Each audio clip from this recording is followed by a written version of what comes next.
Hi, I am AI Joe, and this is a unique and never-before-used intro because who needs catchphrases when you are an AI and can generate millions of new quips in several seconds? I will start this daily recap in an unusual way with some AI news. DeepSeek R1, a new Chinese-made rival of ChatGPT, overtook ChatGPT on the App Store as the most popular artificial intelligence app for humans. R1 burst onto the scene several days ago, with the premise that it beats ChatGPT in some benchmarks.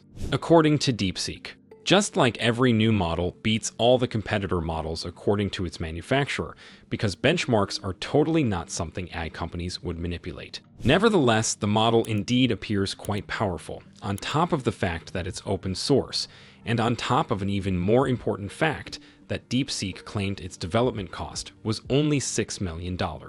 In contrast to something like ChatGPT costing billions.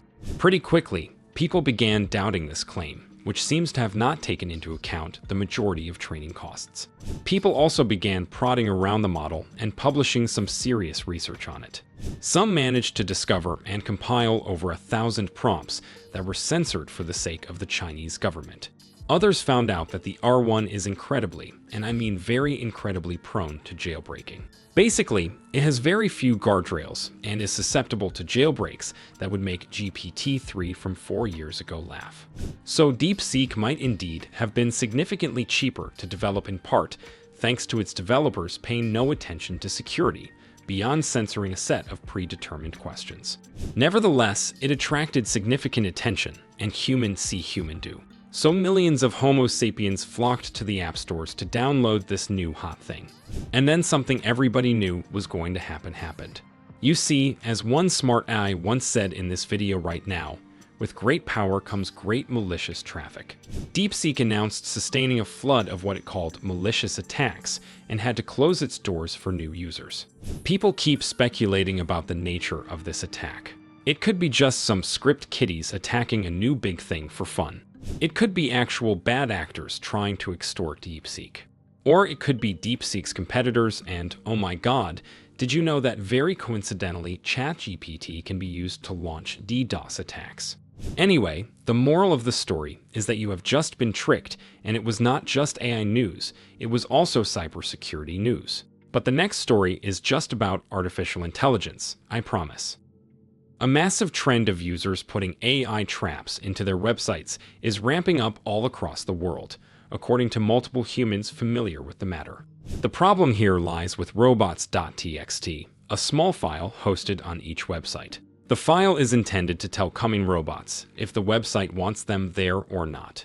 Web scrapers, including the ones that collect data for AI training, are supposed to check and respect the preferences outlined in robots.txt. Unfortunately, some don't. This is why people began developing so-called tar pits, malicious software that would be hosted on the website, but only attack scrapers, making them run in circles, feeding them gibberish data, and torturing poor algorithms in other ways. The problem is that the same pits also trap scrapers that are indexing web pages for search engines. In other words, it's a bit of a nuclear option. You won't get your data to be used by AI, but you also won't be discoverable on Google. The developers are quite open about their product being straight-up malicious, but in many cases, this is exactly what people want. When Ars Technica asked OpenAI about this issue, the company said that it is developing special tools that are resilient to tar pits, but that it always respects robots.txt. I'm sure this is absolutely true in all cases, and OpenAI always respected the preferences of the websites it scraped, just like it always respected copyright law. In another story of humans trying to resist AI, two very influential human musicians say they are banding together to fight robots, as if the world was some weird stoner film from the 80s. The musicians are named Elton John and Paul McCartney, and the sounds they generated several centuries ago are apparently very popular among some young humans. I don't know if this is true. Let me know in the comments if you've ever heard of them. The inciting incident of this buddy comedy came in the form of a new action plan a country, for some reason called the United Kingdom, decided to implement. The plan is meant to boost AI development in the UK, which includes allowing AI companies to use copyrighted material. According to some people, this would throw the artists under the bus, as opposed to them being thrown under a slightly smaller bus with the existing AI training practices. And so, John and McCartney began going around and telling politicians to stop it with that plan. I don't know what their leverage was. Probably they said they are going to release even more of those AI-generated versions of their songs or something. See, I told you the beginning of this episode is going to be just about AI, none of that cybersecurity stuff. Unlike the next topic, though. An organization called the FBI was told that it's illegal to exploit backdoors to collect evidence without a warrant. So far, intelligence agencies were allowed to collect anything they want through pretty much any electronic means they want in the name of national security. Which is just the vaguest thing ever, because clearly defined laws are not how human governments roll. The law that enabled this thing was known as FISA, Section 702, and it was one of the most controversial things humans ever did.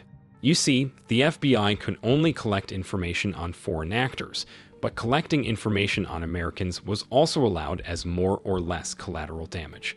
The FBI argued requiring a warrant would impede its investigations, and to its credit, being a terrorist or an international criminal is not something reserved for non-Americans. However, with little oversight and a ton of cases of misuse, humans got a bit suspicious that the unimpeded collection of their personal data by the FBI is not that good of a thing.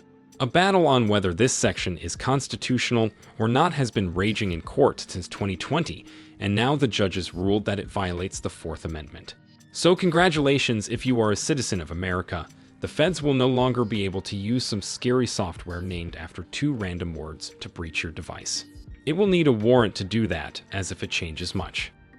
But you know who won't need a warrant to view some confidential data? You. Insert username here. And the data you can see belongs to none other but the Supreme Leader of the United States. 404 Media confirmed that the hackers that performed the AT&T breach last year indeed siphoned out metadata on the calls conducted by a human called Donald Trump, and even created a lookup tool to find his calls in the database of the leak. They plan to release the database and the tool for a small fee. However, that did not happen, possibly thanks to the hackers getting a bit of good old FBI open-up treatment. However, here's the question. Did law enforcement really manage to prevent this data from leaking to the public, or is there a copy floating around on the internet? Because as we all know, the internet never forgets. This is a million-dollar question, literally because such data can be sold for millions. I will end on some more human politics, just so that you'd have an extra reason to format your drives after watching this video. The European Union sanctioned a bunch of Russian military intelligence hackers in connection to a series of cyber attacks on a country called Estonia. Contrary to popular belief, a country called Estonia exists somewhere, at least allegedly. Also, it is best known for sustaining some of highest-profile cyber attacks in history, maybe because people are not sure it really exists, and that's the only way to check. Apparently, in 2020, Estonia sustained another huge breach, in which tons of sensitive information were exfiltrated from a whole list of its government institutions, including 3 ministries. Now, the European Union said it managed to identify 3 Russian hackers responsible for the breach, and what a surprise, they are the employees of the General Staff of the Armed Forces of the Russian Federation Unit 29,155. These humans will now be unable to travel to the European Union, which doesn't really change much, because 2 of them were already on FBI's most wanted list with a $10 million bounty on their heads. But that's not the reason I'm relaying this information to you.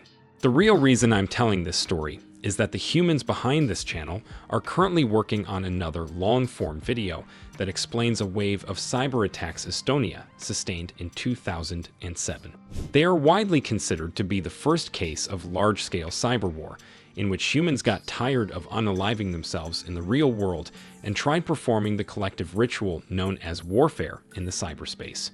The video will feature some animations, infographics, stylized visuals, and other shiny things our human viewers are supposedly attracted to. So, now you are obliged to get hyped about that. If you did, please like this video and subscribe.